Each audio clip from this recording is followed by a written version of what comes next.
New details for you on the gunman who attacked neighbors, fired at an elementary school, and shot at random people in Tehama County.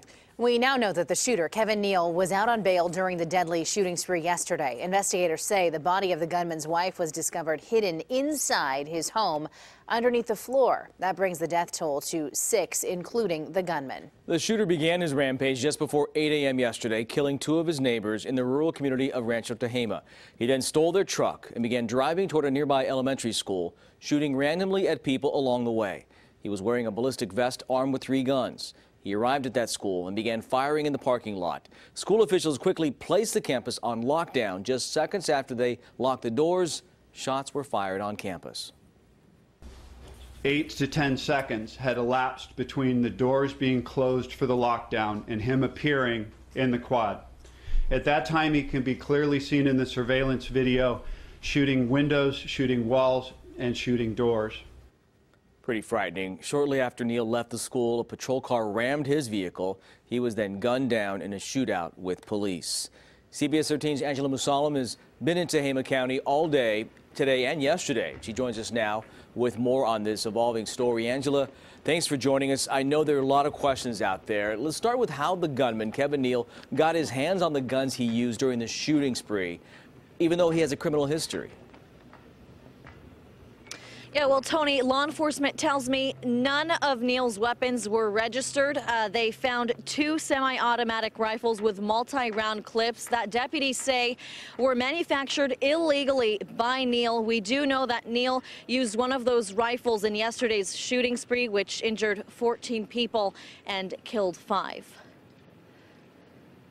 Angela, this incident, of course, has certainly rocked the Rancho Tehama area. So where does the community go from here?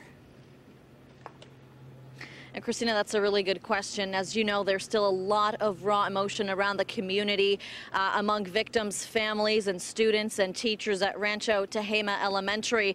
You know, the post office where we're standing near right now seems to be a common central ground for people to come here today. We've seen so many people coming down, embracing each other, hugging each other, trying to cope, trying to figure out how to process this tragedy. And we're hearing there will be a candlelight vigil tonight at 6:30. And Tony, Christina, this is really where the healing will truly start to begin. One more question I want to sneak in, because you talked about the anger that some people had, because many people feel this guy should have been locked up. I'm sorry, Tony, I couldn't hear you. Could you please repeat your question? Just talking about the anger in the community for the fact that this guy was still able to not be in jail. Yeah, you know what? The community is very angry. A lot of people we spoke with today saying, how could someone with such a violent past to go under law enforcement's radar? If you remember, at 5 o'clock today, we spoke to the woman who says that Neal stabbed her earlier this year. She says she's had numerous encounters with Neal this past year that forced her to move out 2 months ago.